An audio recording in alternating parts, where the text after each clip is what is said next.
We will have the Pledge of Allegiance and prayer by Councilman Loftus. I pledge allegiance to the flag of the United States of America and to the republic for which it stands, one nation, under God, indivisible, with liberty and justice for all. Our most gracious Father in heaven, we come to you today thanking you, dear Father, for the blessings that you have bestowed upon us. And most of all, Father, we thank you for this opportunity that we have been given to serve our fellow citizens. Yes, yes. We pray, dear Father, as we do so, that we will do so with understanding that we're doing things to make our city better and to help our citizens as much as we possibly can. Father, also, we want to thank you once again for all the essential frontline workers at this time. We pray, dear Father, that you will be with them and their families as we go through the C-19 virus, and we pray that you will help each and every one of them, if they have the illness, to recover and continue to be with their families. And most of all, we continue to ask your blessings to be upon us as we go down a life journey. In Christ Jesus' name we pray. Amen. Amen. Thank you. Okay, at this time, if we have any questions and comments from the citizens, you're welcome to come forward. And I see none, so we will move forward. And at this time, we will consider the consent items 5 through 8. I'll make a motion that we approve consent items of 5 through 8. Second. All in favor? And it passes. Next, we will consider and take appropriate action to receive the annual report from Borger Economic Development Corporation. Ms. Linger. Good afternoon, Mayor and Council. You should have received a copy of Borger Inc.'s annual report for the 2019 to 2020 year. So our fiscal year ended September 30th, 2020. And this report contains a recap of projects from the year, as well as our budget versus actual expenditures and other information just pertaining to our activities. So I'll hit some of the high points, and feel free to stop me and ask any questions, or if you have questions you would like to ask at the end, I'll take time to do that as well. So we signed a total of 74 agreements with businesses this year. Most of those were related to some kind of COVID-19 relief or assistance, but it was, as far back as I could see, the most activity we'd had in one year. So it definitely looked quite a bit different than we had anticipated, but it was a very significant year in just the amount of interaction and support we had with local businesses.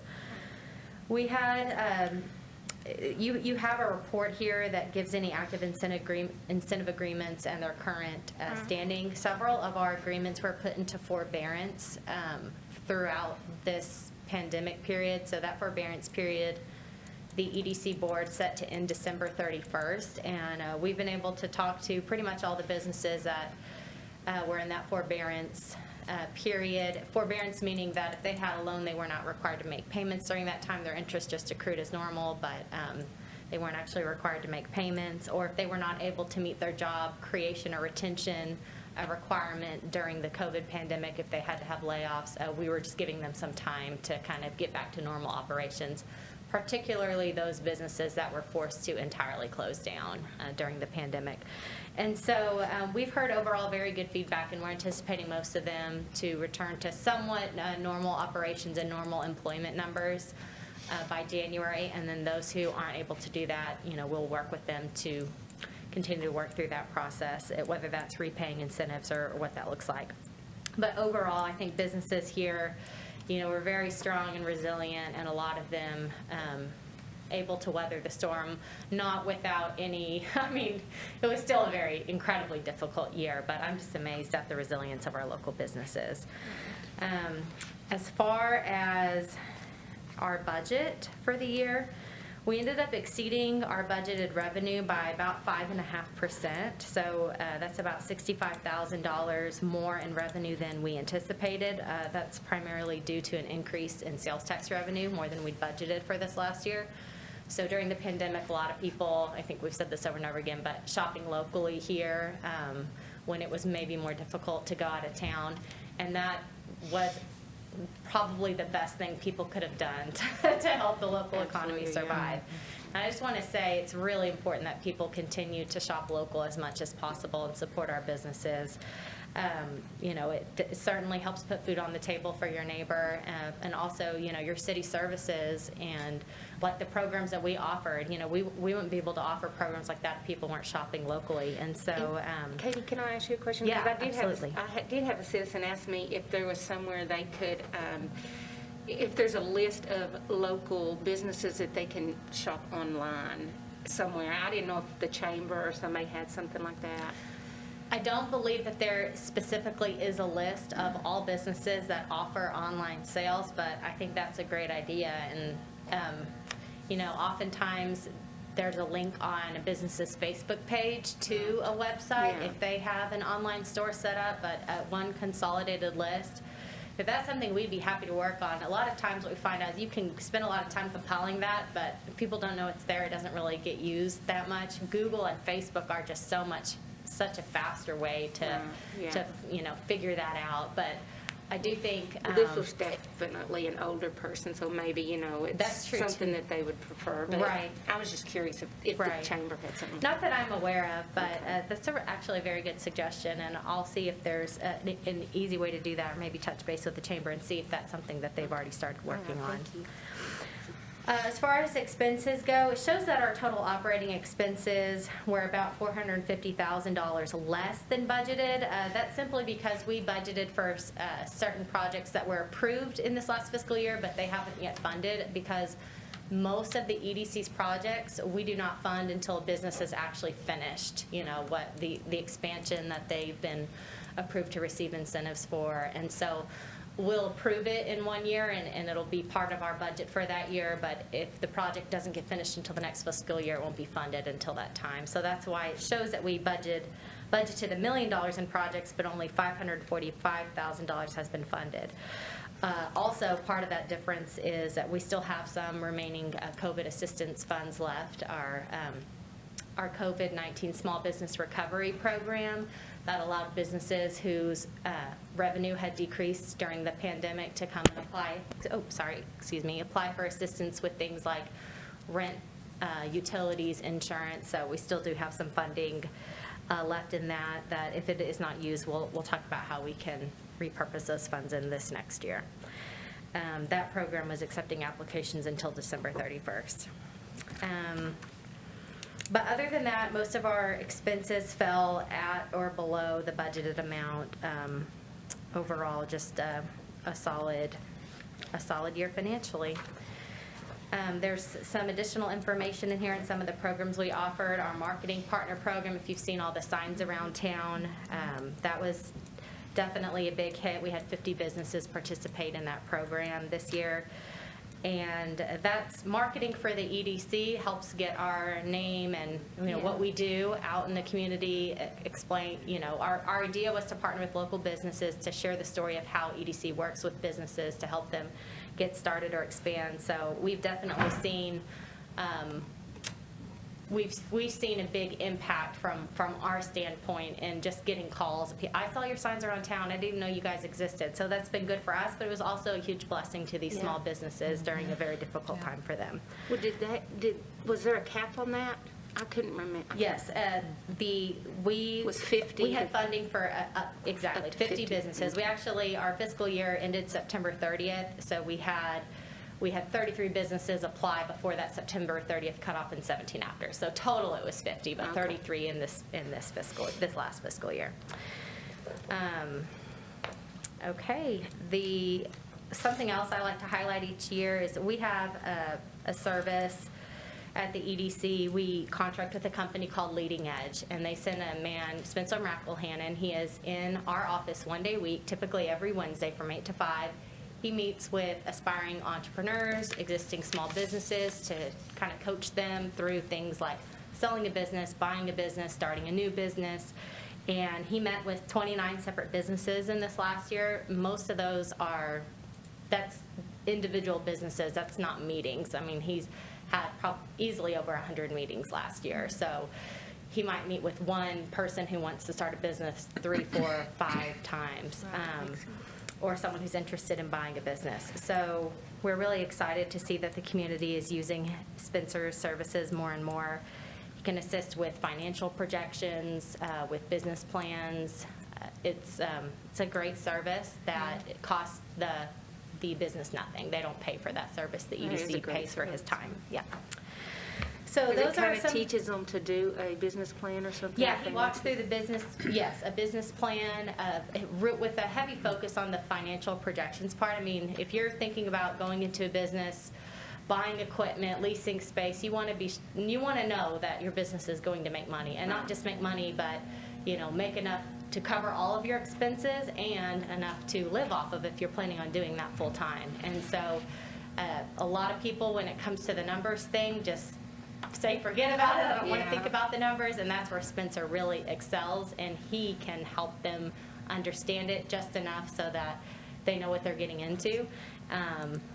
And also, if you are a brand new startup and you're asking the EDC for any kind of assistance, the board is going to require to see those financial projections. And so, instead of us just telling someone go figure it out and bring it back to us, we have a service in-house That's great. that helps them put that together. So we're really thankful for Spencer and his group. Those are some of the key points, but I'm happy to answer any questions that you might have that I didn't go over. Just keep working. We That's all plan I on gotta it. say. Yeah. Thank you. Thank for- Seems like every time you're here, I'm handing out praise, but y'all do such a great job. Yeah. Yes, they do.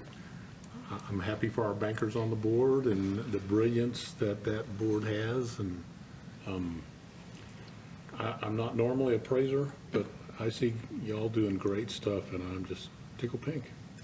Thank you. The board is very dedicated. Each of them, in addition to serving on the board, have 1 or 2 committees on top of that they're serving on inside the EDC. And so they give up a lot of time, just like you guys do.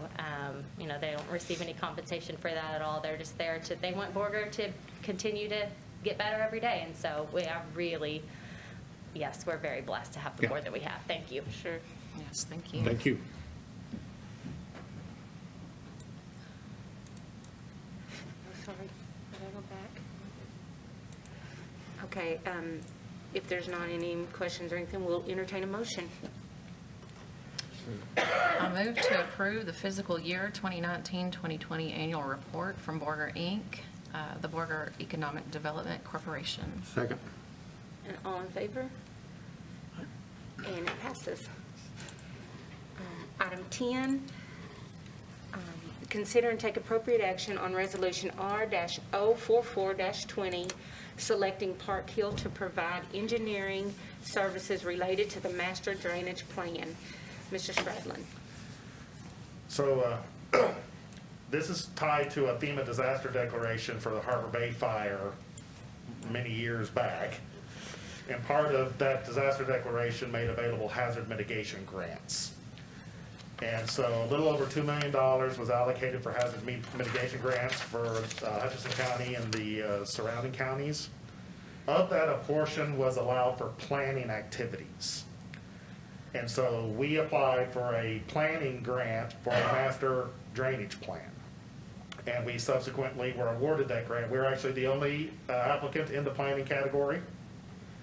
So, planning sometimes isn't as highly sought after as, action grants, but planning can be as critical or as important. So we were awarded this grant. So the next stage, I think y'all remember we, notified in August that this was planned. So the next step was to put out an RFQ for an engineering firm to assist in the development of this plan. So city staff created the RFQ and solicited competitive bids. well, competitive qualifications. For professional services, we don't bid it out, we critique the qualifications of the different firms. This one's a little easy because we did only receive one submission from Park Hill. And of course, their submission does meet all of the criteria that we laid out in the RFP and the RFQ and the request for qualifications. And so when we get done with this plan, it will have mapped all of our drainage infrastructure that we can then import into our GIS system so we know where everything is. It will have given a condition assessment. So I know that some of y'all understand, with the project at the 7th Street area that we just are kind of finally wrapping up, we got in there and some of those pipes were collapsed and blocked. So they'll be using, rovers and things like that to go in and do condition assessments on our existing infrastructure to help determine what condition is there and what solution is the best solution. It does have a big chunk of this is hydrological studies. So they're gonna look at the terrain elevations and they'll calculate water flows and water velocities to help assess what drainage structures and systems, how they need, what amount of water they need to be able to handle.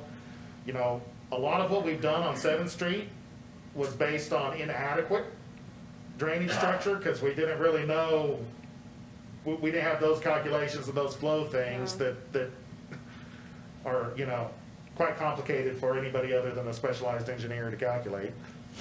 But this will give us all of that. So when we go in and do future planning, future capital planning, we know what we need to put in so that when we fix or go in to expand a solution, we'll know that it's designed and handled the right amount of water.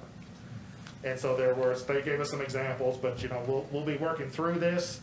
Like I said, they met the Park Hill meets and met the qualifications, and y'all have extensive experience with Park Hill, and so do we. There's no reason not to select them, but I would entertain any other questions that somebody might have. I just think quicker we can get this done, the better off our city's gonna be. It is a 75% matching grant, meaning FEMA will pay 75% of the cost, and the city is only gonna pay 25% of the cost. Our 25% was included in the fiscal year budget that's been adopted. Pete has experience in fighting fires. Is after a fire, the runoff after a rain is torrential and that's a big part of that because our natural ravines are a lot of our drainage, natural drainage. And so that hydrological study, they'll be able to model those when it's dry sand or when all the vegetation is burned off, because the drainage requirements required after a fire are drastically different than the drainage requirements with vegetation. yeah. And after the 06 wildfire, the one thing I didn't realize is how sandy it was east of here. Because on your way to Pampa, you don't really realize that's all sand because it's all grown over.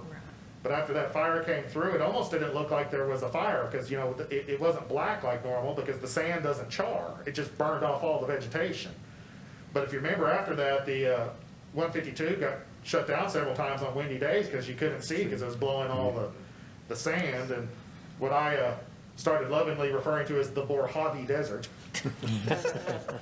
But, so that's one of the reasons why this plan is funded through a fire mitigation grant, because the fire and mitigating drainage and flood issues after a fire are a big problem.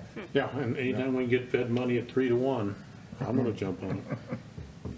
This, in the end, it should lower the cost of some of our future drainage projects because we will have done some of the preliminary engineering and hydrological studies that if we didn't have this, if we went and tried to address a problem, we would have to include that in the engineering costs of the engineering of that particular solution.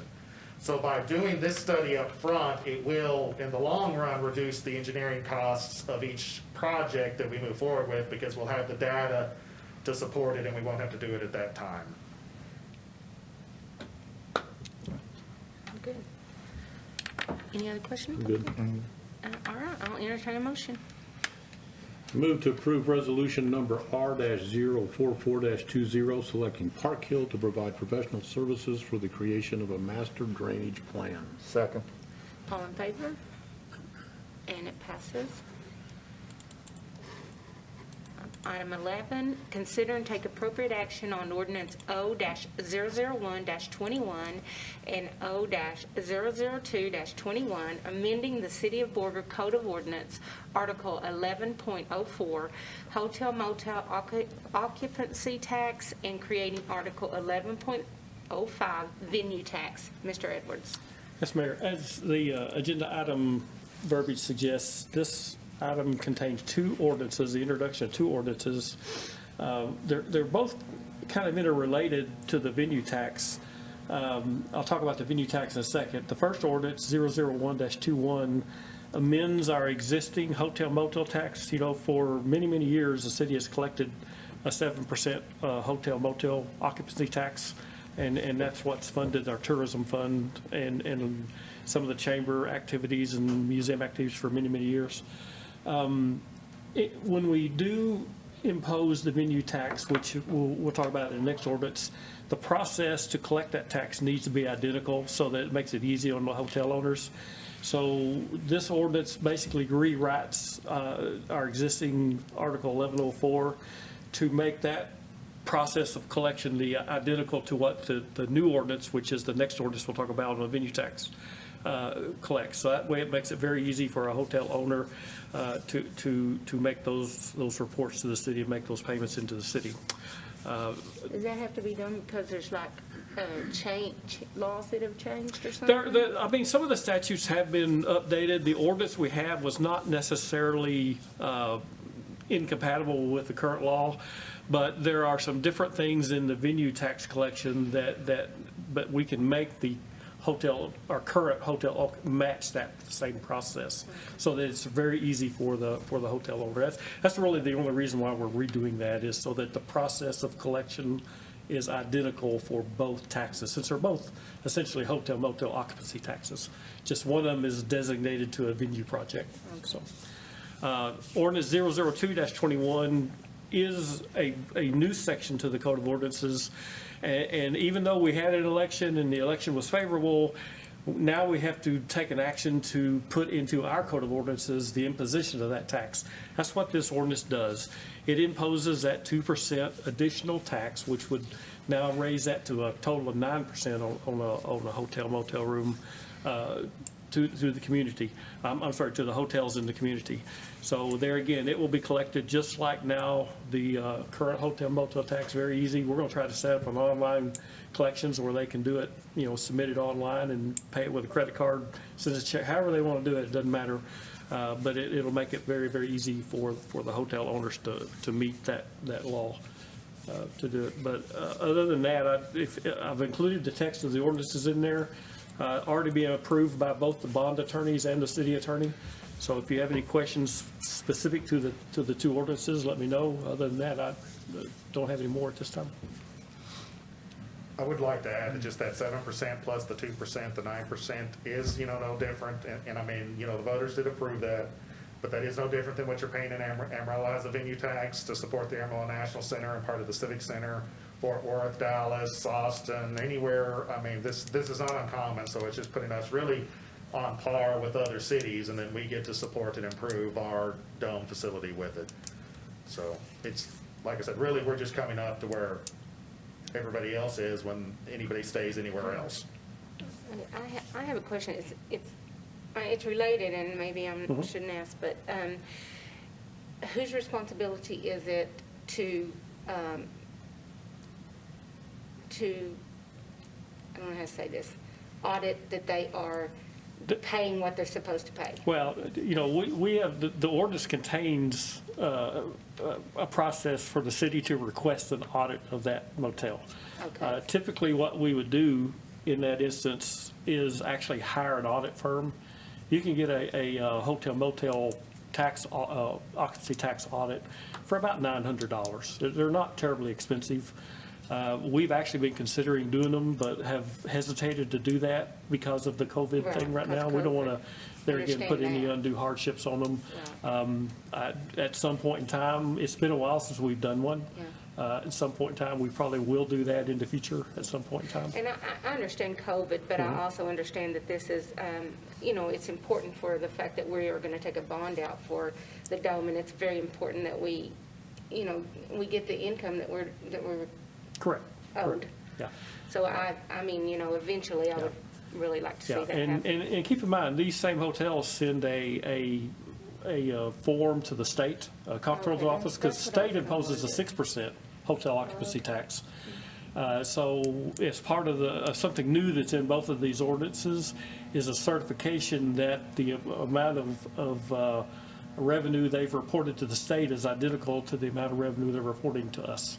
So that's just one more little step to help them out. That is something new? That is something new. That was not in our existing ordinance, that, they could report one amount of revenue on the state form that they actually send to the state, and then they may report something else to us, but those numbers should be identical. And that so- is something that can be checked on and Yes, stuff? Okay. yes. Because I think we can get the state form. That actually makes it easy for us, without having to go spend money on an audit. We can say, well, are they reporting to us the same thing that they're reporting to the state? We can request those state records through the open records request, just like anybody else, get those records and then see that they're sending us the same thing. Something I'd also like to see is eventually that we capture Airbnb fees, because Airbnb is taking it from people that stay in Airbnbs in Borger. Airbnb is actually only taking the state amount. Yeah. Or they're only taking the state amount. And But we have to- I have looked into that. The solution for that is for us to notify each individual Airbnb operator who is supposed to collect the city's portion on their own or through whatever mechanism Airbnb allows you, and then they should submit it, the same form and submit it to the city just like the hotels do. Okay? So in theory, the way our law is written and the way that the state considers that is if you operate an Airbnb, you are a hotel operator, and it follows to you. There's, of course, a lot of man hours on city staff to identify those and to notify all of that, and we're kind of working through that as we have been updating this number. Well, I know we give you guys lots of things to do, and you are doing a great job in doing all those things, and this is a very minuscule issue, but I would like to see. Well, I mean, the When way you- the ordinances are written, the requirement to pay is in there. It's not a good process for identifying it. Yeah. We're, like Garrett said, we're going to take a look at that process. If we can make it simplified, we'll do it. It's also going to be extra, it could be extra work on the individual Airbnb or VBRO person, whatever service they use, if that service will not collect and submit that on your behalf. Okay. You But see, I was under the impression Airbnb would take care of that. They just needed to know what. Well, and I did some more research on that. In some of the larger cities, they are doing that, but the larger cities generally have more pull with Airbnb. Airbnb because there's more. Yeah.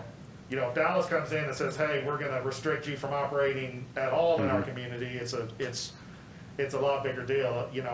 We did have the contact information for someone at Airbnb, and I have sent information off to them and have not heard any reply. They took a beating in COVID and laid off a lot of people, so I Yeah. understand it's in flux, but Well, I'm and just. if you, on the Airbnb website, the instructions to the individual Airbnb operator are that your local jurisdiction might impose other taxes that you might be responsible for, and Okay. it is up to you to. Oh, okay. So right now Airbnb's passing the buck back to the individual. Okay. But we are going to take a look at it, and Yeah. if we can get it done, we'll get it Well, done. it's not a huge amount, but. No. It's, I think as turnarounds and stuff come into town is when you're gonna see the bigger flux in that. And of course, that's also when the rates go up, which is also when it impacts this income more. yeah. Okay, thank you. If there's nothing else, then I'll entertain a motion on A and B. I move to introduce ordinance O-001-21, repealing and replacing in its entirety Article 11-04, hotel motel occupancy tax of the City of Borger Code of Ordinance, And B, I move to introduce ordinance O-002-21, creating Article 11-05, venue tax in the City of Borger Code of Ordinance, imposing a 2% venue tax on the nightly cost of all short-term rental space in the City of Borger. Second. All in favor? And it passes. Item 12, consider and take appropriate action to award a bid for a new wheeled loader for the transfer station. Mr. Sauls. All right, thank you, Mayor and Council. The transfer station utilizes that wheel loader to push all the solid waste from the floor area where the route trucks dump each day, and it's dumped into a pit leading down to the floor trailer, which the little loader pushes that into the floor trailer, and that's what we take to the Pampa landfill. The loader is an important part of the equipment used for the efficient operation of the transfer station. The current loader, which is a CAT IT-14G tool carrier, it was purchased in 1995, which it is 25 years old, and has reached the end of its serviceable life and has become very expensive to maintain. We received 2 bids for the loader. The new loader will replace the old loader, which is scheduled to be disposed probably in our next Purple Wave auction once the new loader is received. We received a bid from Warren Cat Equipment out of Amarillo and a Yellow House John Deere Equipment out of Amarillo. And we put $160,000 in the 2021 fiscal year budget to replace that loader. And Warren Cat, the low bidder, provided a bid of $144,728.49 using the buy board purchase agreement. And the bid from Yellow House John Deere for a loader was $163,269 using the Sourcewell corporate purchase program. And staff recommend that the current CAT loader, the current CAT loader that is used for the city, which is a Caterpillar, but our experience with CAT and Warren Cat Equipment in Amarillo has been really good throughout the years, and therefore staff would recommend to award to the low bidder, which CAT was the low bidder, Warren Cat, an amount of $144,728.49. And actually, that's $18,000, a little over $18,000 under the budget what we approved. So, but Y'all been good at that, Thank staying you. under the budget. Thank you. I will warn council, as they're working on the next approved budget for the transfer station, which was the replacement of the boom arm, we might not have been quite so Lucky. lucky, so some of our savings might be going into a boom arm, so just, Well, that boom arm is, how old? It's about 12 years old. Well, They replaced it about 12 It's years been ago. replaced Yeah. once, but it's time to get, that thing gets a It tremendous gets a amount lot of of work. work. huh? But all the support parts to that boom is from the original, 25 years. That's So, what I was thinking. Okay. any questions? We appreciate the praise, and we'll have to take it, for the grain of salt. And that was very thorough. Thank you, Winston. Thank you. Thank you. And if there's no questions, I'll entertain a motion. I move to approve the purchase of a 920 wheel loader for the transfer station from Warren Cat using buy board cooperative purchasing program, contract number 597-19, in the amount of $144,728.49. Second. And all in favor? And it passes. Item 13. Oh, gosh. I know my Oh, God. thing is messing up. Yeah, I clicked 13 and I got back up to the top. 13 is industrial district contracts. Mine didn't come on. Mr. Edwards. Yes, Mayor. We have a current industrial district contract with DCP, Duke ConocoPhillips is basically what that stands for. Recently, DCP sold the majority of their assets, or at least the majority value of their assets in the community to a company called IACX Energy. So we've been working with IACX Energy to negotiate a new contract. Basically, that original DCP contract was worth $532,000 over the course of the full 7 years. After we renegotiate that and transfer a lot of that value to the IACX contract, the DCP contract would now be worth $205,000, 201 of which have already been paid in the first couple of 3 years of that contract. So the remaining value of that contract on an annual basis is very low. I have not actually talked with DCP yet about the renegotiation of this contract, but I think they know it's coming because, right now technically they're on the hook for the whole amount, and so they'll be glad to get that turned loose. The second contract is a new contract with IACX Energy, which basically we've taken all the assets that DCP sold, created a new industrial district contract with them, and its total value is basically about $326,000. And that's just for the remaining length of time that the DCP contract. Those contracts are normally for 7 years. So the ICA, since we're in the middle of this one, it's only going to be for 4. We will tag that to renew at the same time as all the rest of them renew. So I've been working through that, and it's taken us about 2 months to get that worked out. But they're ready to sign it if council approves it today and move forward. Basically, there's no loss in revenue to the city. It's just essentially we're taking a single contract, splitting it with now the way the companies have sold and bought assets. Okay. Any question? The contracts are identical to what they were, so there's no change in the verbiage of the contract other than the values and the annual payments, but they all add up to basically the same amount.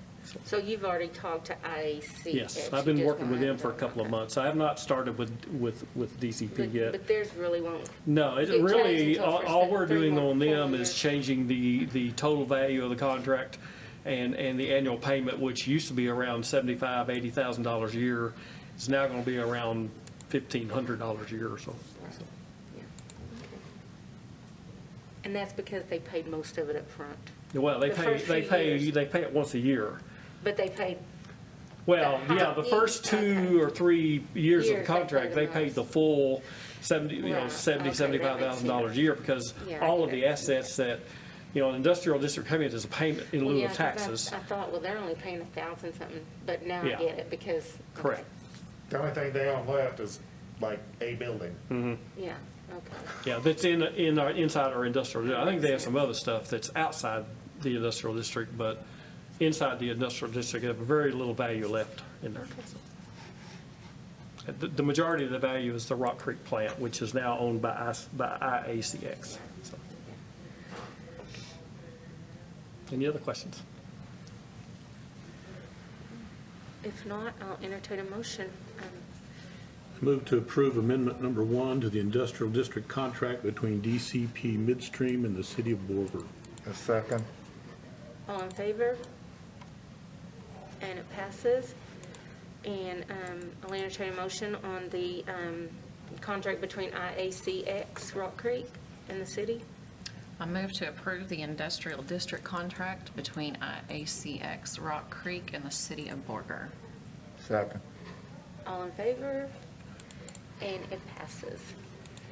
And item 14, consider and take appropriate action to adjourn. I'll make a motion that we adjourn. Second. All in favor? And we are adjourned. Thank y'all so much for coming. We didn't vote on that. We're all sitting here like, no.